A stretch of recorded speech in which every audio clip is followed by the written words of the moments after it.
নতুন মৌসুমের জন্য দল গোছাতে বেশ আটঘাট বেঁধে নেমেছে বার্সেলোনা। ক্রমে দল বদলের সময় কমে আসায় পছন্দের খেলোয়াড়দের পেতে নতুন কিছু পরিকল্পনা নিয়ে এগোচ্ছে কাতালান ক্লাবটি। অর্থ সংকটে না পড়তে একাধিক খেলোয়াড়কে বিক্রি করে স্যালারি ক্যাপ ফাঁকা করতে চায় বার্সা। আক্রমণ ভাগে বার্সার প্রথম পছন্দ হুলিয়ান আলভারেজ হলেও অ্যাথলেটিকো মাদ্রিদের একগুঁয়েমিতে ক্রমে সেই সম্ভাবনা ধূসর হওয়ার পথে। মিডফিল্ডার রদ্রিকে নিয়েও নেই সুখবর। এই অবস্থায় ক্লাবটির স্পোর্টিং ডিরেক্টর ডেকোর নজর এখন সেন্টার ব্যাক পজিশনে।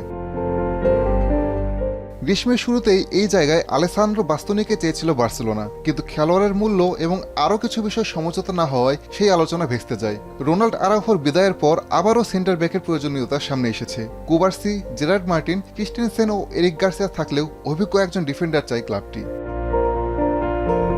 এই তালিকায় এখন সবচেয়ে আলোচিত নাম আইমেরিক লাপোর্তে। বা পায়ের এই অভিজ্ঞ ডিফেন্ডার বার্সেলোনার চাহিদার সঙ্গে বেশ ভালোভাবেই মিলে যান। কুবার্সির সঙ্গে স্পেনের হয়ে বিশ্বকাপে খেলেছেন লাপোর্তে, তবে এক্ষেত্রে বড় বাধা তার ক্লাব অ্যাথলেটিক বিলবাও। বাস্ক অঞ্চলের ক্লাবটি লাপোর্তের বিষয়ে আলোচনায় বসার কোনো আগ্রহই দেখাচ্ছে না। বিকল্প হিসেবে বার্সেলোনার নজরে রয়েছেন কাস্তেও লুকেবা। আরবি লাইপজিগের এই ফরাসি ডিফেন্ডারকে দীর্ঘদিন ধরেই পর্যবেক্ষণ করছে বার্সার স্কাউটরা, তবে তাকে পেতে বড় অঙ্কের অর্থ খরচ করতে হতে পারে বার্সাকে। আর তাই ট্রান্সফার উইন্ডোর শেষ মুহূর্তে ডেকো সেন্টার ব্যাক হিসেবে কাকে নিয়ে আসেন সেদিকেই চোখ বার্সা ভক্তদের। আসাদুজ্জামান লিটন, এখন।